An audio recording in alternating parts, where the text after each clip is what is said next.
Hello, welcome to my YouTube channel, iScript Academy. Today we'll go briefly into how to create a virtual environment and how to activate it so that you can start using Python successfully on your system. So I will use Windows as an example because I'm using Windows. So the first thing you will do is you go to the command line, come here and search for CMD. This is the command prompt. Once you open the command prompt, the next thing you will do, you create a new folder for your project. You create a new folder for your project and there's a command for that. The command is mkdir space, then the name of your folder. Let me use new project. You can use any name literally, but I will use new project. Press enter.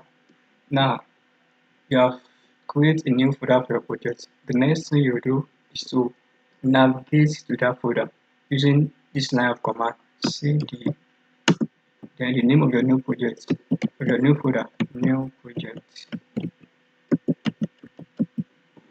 enter. You can see now you are now in the part of our new folder. This is it, new project. Now the next thing you do is to create a virtual environment. How do we do that? It's simple. You press Python. You must have installed Python in your system. If you don't know how to install Python, you can check my other tutorial. I've dropped video on how to install Python on your Windows successfully. So I've assumed you have installed Python now. So the next thing you do is to write Python command then -m space venv. This venv represents virtual environment. You write Python space -m space venv space venv. Then you press enter.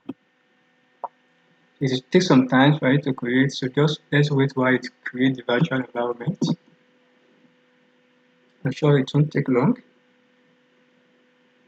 Yeah, let's be patient and good. Now the virtual environment has been created. So how do we activate it? Because we have to activate so that we can start coding for Python in our system. There's another line code for that, but how do you activate it? By using this line of code venv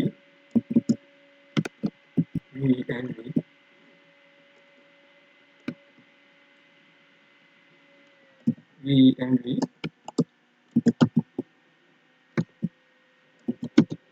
script,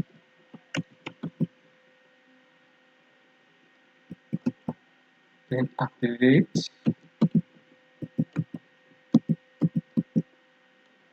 dot that. You write venv slash script slash activate dot bat and you press enter. You can see now our this thing has been activated. These are virtual environments showing activated. If you press this and this doesn't show in your path, it means the virtual environment has not been activated. So you have to be very careful. Now since you are done with activating a virtual environment, now you can now go back and check our folder in our system and see if we have the folder for virtual environment. Let's minimize this.